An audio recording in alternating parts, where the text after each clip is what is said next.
जी बिल्कुल, आप देख रहे हैं वॉइस न्यूज़ डिजिटल और मैं हूं आपका मेज़बान रो फ़खरुज़्ज़मा। आज हम मौजूद हैं लोधरा का एक गांव शनाल स्टेशन पे, जहां हमारे साथ मौजूद हैं मोहम्मद वसीम सहू नौजवान, जिन्होंने स्मार्ट वॉच और टॉर्च लाइट बनाई है जो कि इंसानी दर्जा हरारत से चलती है। इन दो इजाद पे आपने साइंसी दुनिया में तहलका मचा दिया है। मज़ीद हम इसी पर इनसे ही बात करेंगे कि इन्होंने ये इजाद कैसे की और इनको ये शौक़ कैसे लगा। जी अस्सलाम वालेकुम। जी वालेकुम सलाम। जी वसीम भाई, ये बताइएगा सबसे पहले तो आप करते क्या हैं? बेसिकली मेरा काम साइंस और टेक्नोलॉजी का ही बचपन से ही कर रहे हैं। चीज़ें इन्वेंट करना बचपन से, मतलब है कि जब से होश संभाला है तो चीज़ें बना ही रहे हैं। दूसरा ये आपको जो आपने स्मार्ट वॉच बनाई है, इसमें और जो इससे पहले मौजूद है उसमें क्या फ़र्क है? जी, नॉर्मली जो मार्केट के अंदर स्मार्ट वॉचेज़ मौजूद हैं, उनके अंदर एक और डिफरेंट, मतलब है कि ख़्वाहिशात तो होती हैं, मसलन जैसे कि कॉल आ गई, आप कॉल रिसीव कर सकते हैं, आपका हार्ट रेट बताता है, बॉडी टेम्परेचर बताता है, और भी कई मतलब है कि उसके अंदर फंक्शन हैं, और कॉल करने का भी फंक्शन स्मार्ट वॉच के अंदर मौजूद होता है। अब स्मार्ट वॉच के अंदर अगर कॉल का फंक्शन मौजूद होता है तो फिर क्या होता है कि या जब अब कॉल आ रही होगी तो क्या करेंगे कि आवाज़ को ओपन कर लेंगे और इस तरीके से सुन रहे होंगे। जब अगर मैं ओपन करके सुन रहा हूँगा तो मेरी प्राइवेसी आउट हो जाएगी, दूसरे भी इसको सुन लेंगे। अगर फिर एक और ऑप्शन करूँगा, क्या इसका मैं वॉल्यूम लो कर लूँगा और फिर क्या करूँगा, इसी आवाज़ को कान के ऊपर लगा के मैं सुन रहूँगा। मैंने जो स्मार्ट वॉच बनाई है इसके अंदर क्या है कि जब आपको कॉल आ रही होगी तो क्या होगा, आपकी हाथ की उँगली के अब आपके स्पीकर बन गई है। पूरी आपको वॉच की ज़रूरत नहीं है, सिर्फ़ आपने उँगली उठानी है और आपने कान के ऊपर रखनी है। अब आपका उँगली जो है मोबाइल फ़ोन भी बन गई है, यही स्पीकर बन गई, यही कान पे रखें तो अब आपको आवाज़ बाहर से नहीं आएगी, आपकी प्राइवेसी भी आउट नहीं होगी और उँगली से आप कॉल रिसीव कर रहे होंगे, उँगली से आपको आवाज़ आ रही होगी। तो ये मैंने इसका किया। पहले मतलब मैं सोचता भी बहुत था कि कोई इस तरह का हो, मैं स्मार्ट वॉचेज़ बहुत इस्तेमाल करता रहा हूँ, तो उसके अंदर मैं सोचता था कि इस तरह का सिस्टम कर लूँ, और बाज़ औक़ात इस तरह भी सोचता था कि कोई मैं तार लेके आ जाऊँ, उँगली के ऊपर स्पीकर बना, वो भी बड़ा अजीब-सा लगता था। फिर आहिस्ता-आहिस्ता करते-करते फिर यहाँ तक अल्हम्दुलिल्लाह हम पहुँच चुके हैं।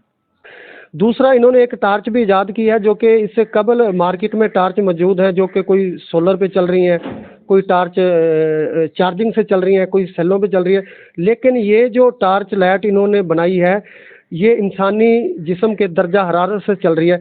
मज़ीद हम इनसे इसके बारे में भी बात करेंगे कि इन्होंने ये कैसे बनाई।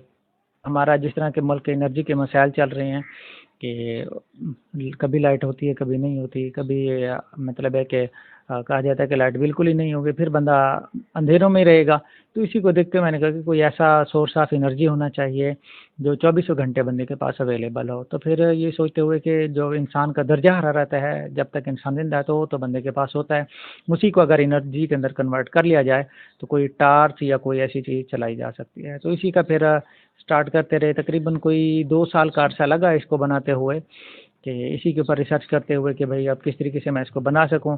फिर 2 साल के बाद जब इसके अंदर कामयाबी हुई तो बहुत ज़्यादा खुशी हुई। फिर मैं जिसको भी बताता था कि भाई मैंने एक ऐसा टॉर्च बना लिया है जो इंसानी दर्जा हरारत से चल सकता है, तो कोई बंदा भी नहीं मानता था। वो कहते थे नहीं यार, ऐसा हो ही नहीं सकता कि इंसानी दर्जा हरारत से किस तरीके से टॉर्च जल सकता है।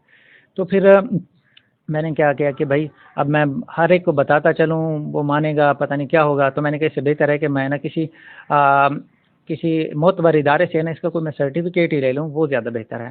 तो इसी के लिए सबसे पहले मैंने इसको अमेरिका के अंदर एक एरो इलेक्ट्रॉनिक सर्टिफिकेट है, एरो इलेक्ट्रॉनिक्स कंपनी है, वो सर्टिफिकेट दिया करती है कि आपकी प्रोडक्ट को चेक करके आया कि ये प्रोडक्ट ठीक भी है, वेरीफाइड है और इसको हम मार्केट के अंदर भी कर सकते हैं। तो इसी टास्क को फिर मैंने वहाँ पर इसको प्रेज़ेंट किया, उनको बताया। तो जब उन्होंने इस चीज़ को चेक किया हर लिहाज से, बाय कंपोनेंट्स, बाय थ्योरेटिकली, एक-एक पार्ट करके, तो फिर उन्होंने मुझे एक इसका सर्टिफिकेट भी दिया कि ये प्रोडक्ट के मार्केट में करने के काबिल है, हमने इसको चेक कर लिया है। तो फर्स्ट ये सर्टिफिकेट था। उस वक़्त तो मुझे बहुत ही ज़्यादा खुशी हुई कि भाई चलें, मेरे पास एक ऐसी प्रोडक्ट है जिसके पास अमेरिकन सर्टिफिकेट है कि ये प्रोडक्ट वेरीफाइड है, आप इसको मार्केट कर सकते हैं। तो सेकंड क्या था, फिर उसके बाद मैंने जाकर क्या किया कि इसी टॉर्च को एक साइंस कॉम्पिटिशन था, वहाँ पर जाकर मैंने इसको प्रेज़ेंट किया। साइंस कॉम्पिटिशन था जिसका नाम था हैकर डे। तो वहाँ पर जैसे ही ये और ये टॉर्च उनको प्रेज़ेंट किया, तो जाते ही मुझे $1000 अमेरिकी का इनाम मिल गया। तो फिर और भी ज़्यादा उस पर खुशी हुई। फिर मैं सोचता था यार मैंने बचपन से ये चीज़ इन्वेंट कर रहा हूँ, किसी के ऊपर कोई रिवार्ड नहीं मिला है। तो फर्स्ट टाइम ये था कि जिसके ऊपर मुझे रिवार्ड मिला, तो बहुत ज़्यादा खुशी हुई। घर वालों को भी बताया, क्योंकि हम गाँव के रहने वाले हैं। तो गाँव में जाके क्या हुआ कि भाई इसी का गाँव में 2 देगें की यहाँ पर, और जहाँ मैं जॉब करता था लाहौर में, तो वहाँ पर भी 1 देग की। तो बहुत ज़्यादा खुशी हुई घर वालों की भी, भाई चलें, काफ़ी अरसा से चीज़ें बना रहा था, कोई इसको कोई रिवार्ड वगैरह नहीं मिला, तो पहली दफ़ा है कि हमें कोई रिवार्ड मिला है, तो बहुत ज़्यादा खुशी की बात थी। जी, ये थोड़ा सा टार्च हमें थोड़ा सा आप जला के भी दिखाएं, इंसानी दर्जा हरारत से किस तरह ये जलती है टार्च। जी, बिल्कुल, मैं इसको पकड़ लेता हूँ और ये देखें, मेरे ख़्याल से नज़र आ रहा होगा। और इसका है ना लो लाइट में सही पता चलता है, मैं वैसे आपको करके दिखा रहा हूँ, आप देख लेंगे। जी, मैंने जलाया नहीं है, मैंने कहा वो वहाँ से देख लेंगे। जला से यहाँ से सही नहीं पता चलेगा, चलिए मैं देखता हूँ। नहीं, यहाँ नहीं पता चलेगा, वो चले वहीं से हो जाएगा, ठीक है? ठीक हो गया। हुँ। अच्छा, दूसरा वसीम भाई आप ये बताइएगा कि आप की ये जो इजादात है इसमें कोई शक नहीं, अभी तक पाकिस्तान में या किसी कंपनी ने कोई इन प्रोडक्ट के बारे में आपसे कोई राब्ता किया है?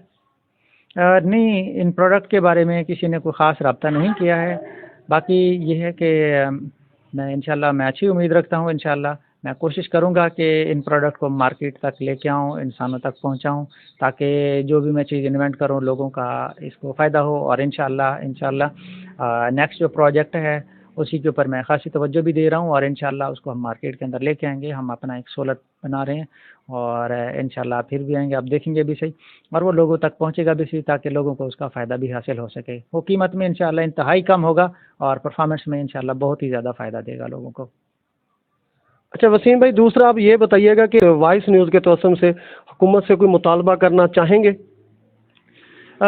मेरा हुकूमत से सिर्फ़ एक ही मुतालबा है कि मेरे मुल्क के हालात ठीक हो जाएँ। बाकी मैं ये नहीं कहूँगा कि भई आएँ और कोई मेरी मदद करे और मैं इस तरीके से भी मैं फिर ही कामयाब हो सकूँगा। तो ये फिर इस तरीके से हो जाएगा कि भई अगर मैं इस तरीके की सोच रखूँगा, कोई आएगा, मेरी मदद करेगा, मैं फिर कामयाब होऊँगा, तो फिर मेरा मुल्क भी वही होगा, मेरे हुक्मरान भी इसी तरह के होंगे। वो भी कहेंगे कि जी फलाँ मुल्क हमारी मदद करेगा तो हमारा मुल्क चलेगा, अदरवाइज़ हमारा मुल्क नहीं चलेगा।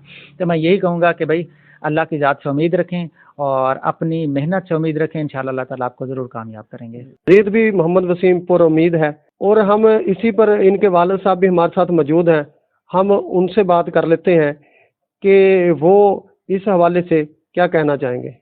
शुक्र अल्हम्दुलिल्लाह कि मेरे बेटा बहू अच्छा जो कम करे ना पे अल्लाह ताला कहीं को औलाद जीण देंदे, कहीं को हाफिज़ुल कुरान बना देंदे, कहीं को SHO बना देंदे, कहीं को साइंसदान। शुक्र अल्हम्दुलिल्लाह कि मेरा बेटा एक साइंसदान टेक्नोलॉजी बन गए, ते अगर कुरान हाफिज़ बना उनको को ज़्यादा मेरे को खुशी हो गया। ये भी एक मुल्क का नाम रोशन करने वास्ते यही बहुत मेरे को खुशी है कि मुल्क का नाम रोशन किया, अपने वालिदैन ला अपनी बिरादरी बहुत नाम रोशन किया, बहुत मेरे को खुशी है। जी, मोहम्मद वसीम के वालिद का यही कहना था कि मुझे मेरे बेटे पे फ़ख्र है, वो कौम और मुल्क का नाम रोशन कर रहे हैं।